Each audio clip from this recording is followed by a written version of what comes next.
నోరు మూసుకుని సినిమాకి వెళ్ళు. నీకేమన్నా జాబ్ ఉంటే సెలవు పెట్టెళ్ళు, కుదరకపోతే రిజైన్ చేసి వెళ్ళిపో. యో guys, welcome to Bombay talkies.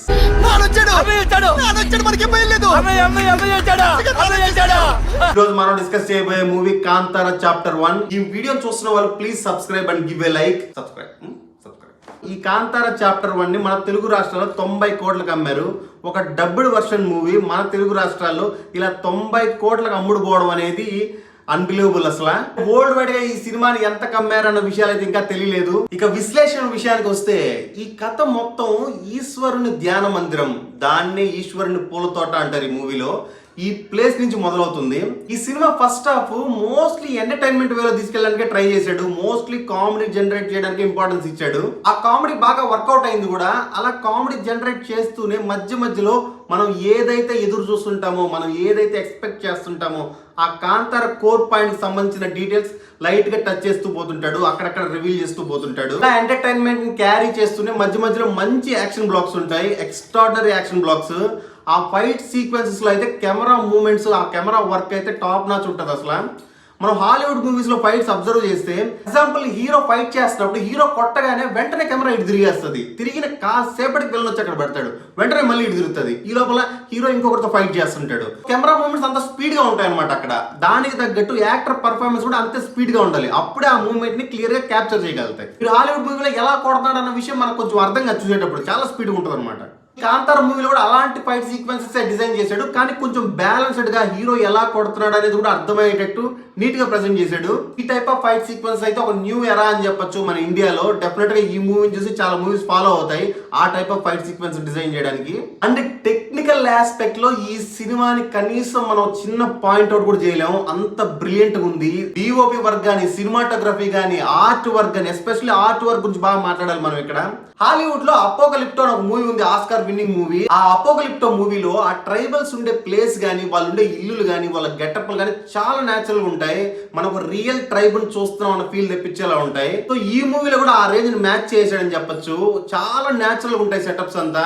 Locations కూడా చాలా రియల్ లొకేషన్స్ వాడాడు, గ్రీన్ మ్యాచ్ చాలా తక్కువ వాడాడు. సో మనకు ఒక రియలిస్టిక్ ఫీలింగ్ వస్తుంది అన్నమాట మూవీ చూసేటప్పుడు. సో ఈ ఫస్ట్ హాఫ్ అయితే ఒక మంచి క్వాలిటీ ప్రోడక్ట్ ని చూస్తున్నాం అన్న ఫీల్ అయితే తెప్పిస్తుంది. ప్రతి ఆస్పెక్ట్ లో కామెడీ బాగానే ఉంటుంది, యాక్షన్ సీక్వెన్సెస్ బాగానే ఉంటాయి, ప్రతి టెక్నికల్ ఆస్పెక్ట్ బాగా పర్ఫామ్ చేసింది. అన్ని బాగున్నప్పటికీ మన బ్రెయిన్ ఎప్పుడు ఆ కాంతార కోర్ పాయింట్ ఎప్పుడు స్టార్ట్ అవుతుందనే ఆలోచనలోనే ఉంటది. ఫస్ట్ హాఫ్ అంతా స్టోరీకి ఒక సెటప్ బిల్డ్ చేసుకోవడానికి వాడుకున్నాడు. ప్రీ ఇంటర్వెల్ సీన్ అయితే extraordinary scene, Hollywood range match చేసాడని చెప్పొచ్చు. ఆ విఎఫ్ఎక్స్ వర్క్ అయితే చాలా న్యాచురల్ గా అనిపిస్తుంది. ఆ సీన్ లో ఆ విజువల్స్ గానీ, ఆ డిఓపి వర్క్ గానీ, సినిమాటోగ్రఫీ గానీ, every aspect at top notch. Especially background music full goose bumps తెప్పిస్తుంది ఆ సీన్ ఇంటర్వెల్ బ్లాక్. ఇక సెకండ్ హాఫ్ స్టార్ట్ అయినప్పటి నుంచి బ్లింక్ కూడా అంత ఇంట్రెస్టింగ్ గా చూస్తాం మూవీని, అంత బాగా తీశాడు. ఈశ్వరుడి గణాలకు సంబంధించి ఒక ఫైట్ ఉంటది. ఫస్ట్ టైం రిషబ్ శెట్టిలోకి వరాహ రూపం వచ్చే ఫైట్ సీక్వెన్స్, అది ఎక్స్ట్రాడినరీ ఉంటుంది ఆ ఫైట్ సీక్వెన్స్. ఇక్కడ కూడా మళ్ళీ అన్ని ఆస్పెక్ట్స్ టాప్ నాచ్ వర్క్ చేసాయని చెప్పొచ్చు. ప్రతి ఆస్పెక్ట్ విజువల్స్ నుంచి బీజిఎం వరకు ఎక్స్ట్రాడినరీ ఉంటుంది. దీనికి తగ్గట్టు hero performance, Rishab Shetty performance ఆ సీన్ లో ఎలా ఉంటుంది అంటే నిజంగా ఇది పూనేసిందేమోరా దేవుడు అన్న రేంజ్ లో పర్ఫార్మ్ చేశాడు. ఏదో స్క్రీన్ మీద యాక్ట్ చేస్తున్నాడు లేదా యాక్ట్ చేయడానికి ట్రై చేస్తున్నాడు అన్న ఫీల్ అస్సలు రాదు, అసలు జీవించేసాడని చెప్పొచ్చు. ఇంకా ఇంకో సీన్ గురించి మాట్లాడాలి.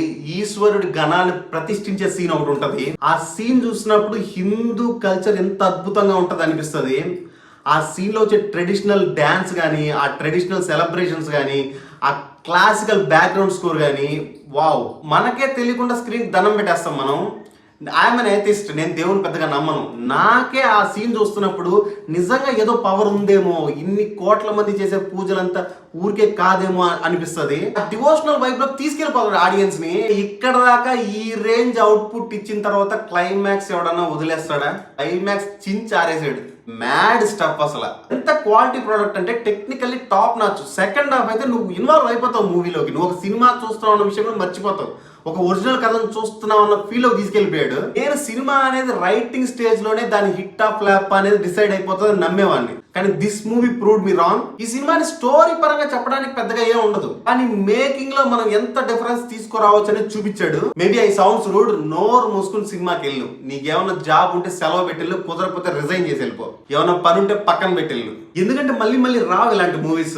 చాలా మంచి మూవీ. ఫస్ట్ హాఫ్ అంతా ఎంటర్టైన్ ఫీల్ అవుతారు, సెకండ్ హాఫ్ ఖచ్చితంగా డివోషనల్ వైబ్ కి అడిక్ట్ అయిపోతారు. సో ఓవరాల్ గా ఈ మూవీకి బాంబే టాకీస్ ఇస్తున్న రేటింగ్ 3.75 out of 5. సో ఇది ఈ మూవీ విశేషాలు. వచ్చే మూవీ రివ్యూతో మళ్ళీ కలుసుకుందాం. Until then bye by.